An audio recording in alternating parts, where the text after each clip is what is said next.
Day 536, working on the chicken coop. Welcome back to the channel, guys. Today we're going to get more work done on the chicken coop. Now, I joke about having 536 days of work on the chicken coop, but it is seemingly taking longer than I wanted to, for sure. It's the middle of April right now. I started this in January officially when it was somewhat warm, probably at the same temperature right now. But then we got cold. We had 2 weeks of negative degree temperatures every single day. We had snow and ice and everything, and so things happened with the chicken coop that I couldn't get done outside. Of course, it was just a frame. Now it's all but done. I got a couple things here, the chicken run door on the outside, and then the nesting boxes to get in place. Yeah, it's coming along really nicely. But one thing I wanted to show you guys, kind of just do step by step here. You can see my wellhead right there. The wellhead is that grade. That was the grade that was actually here to begin with. And then this grade was also here to begin with.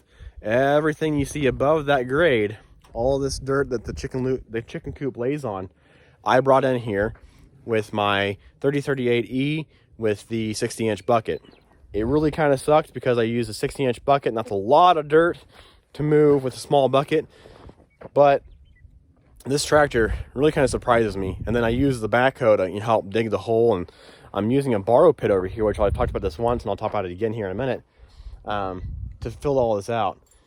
Originally, I had just enough ground laid out here for the width of the chicken coop. It was 15 foot out, or 16 foot out, and then 10 foot wide, and basically everything tapered off right around the chicken coop. And that wasn't the greatest thing, because then I had nowhere to stand around the coop or put my water catchment barrels here or up there or whatever it be. And so that's what I've done now. I've brought in another 30 or maybe 40 loads of dirt from my borrow pit over there. And I'm going to taper this all out together.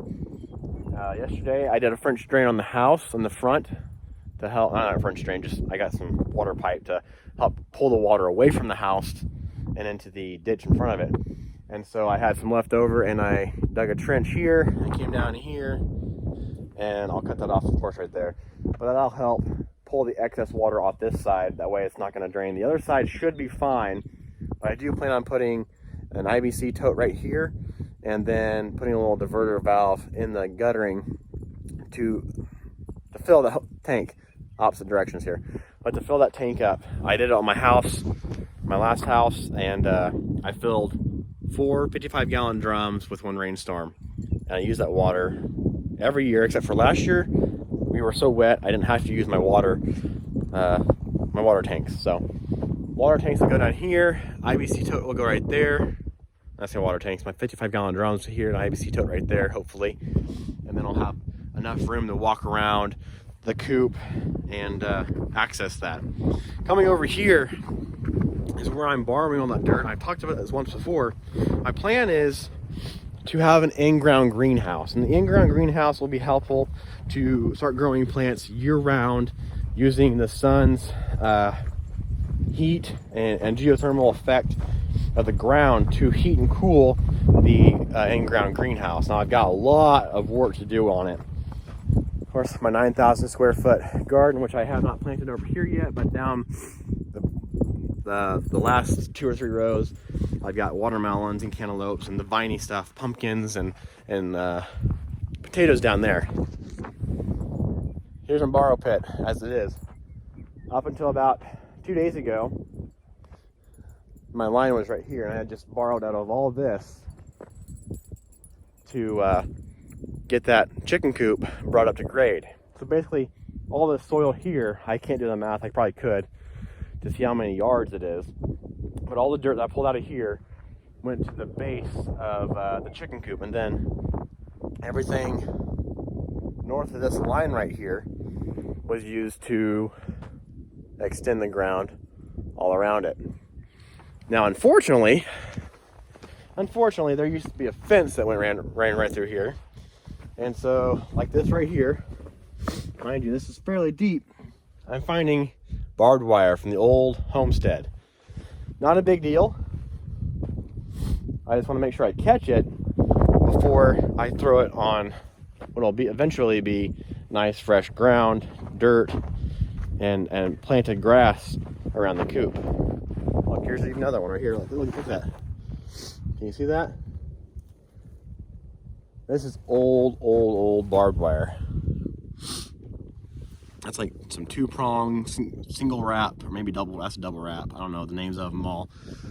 But old barbed wire for the homestead that was here anywhere from the 1920s to 1970s. I know the latest it was in the 70s, but it wasn't inhabited by that time. It was torn down in the 70s. But good stuff. This will be my in-ground greenhouse eventually. Right now, down there at the peak, I can actually come down here again. Tapers up quite a bit. But this is about 4.5 foot right here, maybe 5 foot if I had this stuff backfilled a little bit. But my plan is to go another 2 or 3 foot this direction, which is the west, and then I'll taper everything down, cut this out, and this is going to be at least 25 by 15 minimum for the chicken coop. And then I got to figure out if I'm going to do not the chicken coop, goodness, the in-ground greenhouse. I don't know if I'm going to do cinder blocks or have a local concrete contractor come out here and pour the walls for me. My idea is to get it a little bit buried, maybe 2 foot below the grade out here, so you step in and then everything up here will be above your head, and you'll have plenty of roof space for planting and whatnot. It's all a plan to come ahead, and it'll change by then. But anyways, that's the update for today on the homestead. Got a lot of stuff going on. Excited to see things happening. That's nice. Anyways, keep calm and carry on, guys. Stay safe, and I'll see you on the next one.